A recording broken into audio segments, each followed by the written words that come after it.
ভারতকে রুখে দিয়ে শেখ হাসিনাকে দিল্লিতে পাঠিয়ে বাংলার স্বাধীনতা এবং সার্বভৌমত্ব ফিরিয়ে আনবো ইনশাআল্লাহ। দেশটা বাংলা, দেশটা ভারত নয়।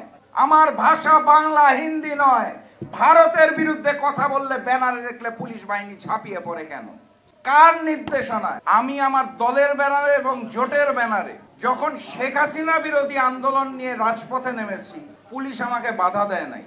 অথচ এখানে 12 দলীয় জোটের নেতৃবৃন্দ উপস্থিত আছে, সাক্ষী দিতে পারবেন। যেদিন ব্যানারে লেখা ছিল বয়কট ইন্ডিয়া, ইন্ডিয়া আউট, সেই দিন পুলিশ প্রশাসন আমাদের উপর ঝাঁপিয়ে পড়েছিল।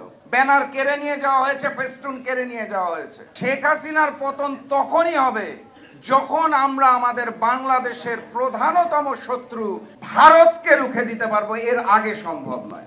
আমি আমার জায়গা থেকে স্পষ্টত বলতে চাই, বন্ধু প্রতিম রাষ্ট্র বলে কোনো কিছু নাই, হতে পারে না। এই পিলখানায় যেভাবে হত্যা করা হয়েছিল, সেদিন থেকে সেনা শূন্য এবং মেধা শূন্য করা হয়েছে দেশকে, সীমান্তকে অরক্ষিত করা হয়েছে, আমার গণতন্ত্রকে হরণ করা হয়েছে, স্বাধীনতা সার্বভৌমত্বকে কেড়ে নেওয়া হয়েছে, একটি করদ রাজ্য বানানো হয়েছিল বাংলাদেশকে। এবং ভারত তাদের ইচ্ছা অনুযায়ী লুটপাট করার জন্য, যে লুটপাট তারা 71 থেকে শুরু করেছে, সেই লুটপাট করার জন্য তাদের পছন্দের পাঁচাটা দিল্লির সরকার ফ্যাসিস্ট শেখ হাসিনাকে সমর্থন দিয়ে যাচ্ছে। অতএব শেখ হাসিনাকে পতনের জন্য সর্বপ্রথম ভারতকে রুখে দিতে হবে।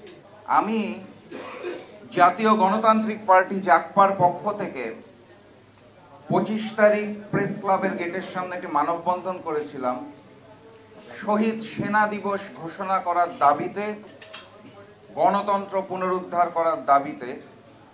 তখন আমি স্পষ্ট করে আমার বক্তব্যে বলেছিলাম যে পিলখানা ট্র্যাজেডি দিবস নামক কোনো দিবস থাকা উচিত না। বিডিআর বিদ্রোহ বলে ওই দিন কোনো বিদ্রোহ ছিল না।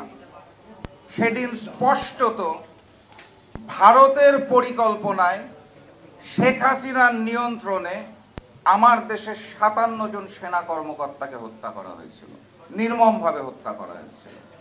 এই বাস্তবতাটা আমাদের মেনে নিতে হবে, জানতে হবে, শিক্ষা নিতে হবে এবং শত্রুকে স্পষ্টভাবে চিহ্নিত করতে হবে।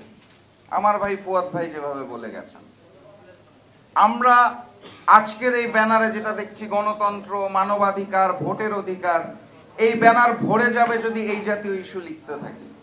আমরা তো ভাতের অধিকারও চাই, আমরা তো বাক স্বাধীনতাও চাই। প্রত্যেকটা চাওয়া পাওয়ার পিছনে যেই প্রয়োজনটা রয়েছে সেটা হচ্ছে মানুষের ভোটের অধিকার, এবং সেই ভোটের অধিকারকে প্রতিষ্ঠিত করতে গেলে, সুষ্ঠু নির্বাচন হতে গেলে তত্ত্বাবধায়ক সরকারের কোনো বিকল্প আমাদের হাতে নাই।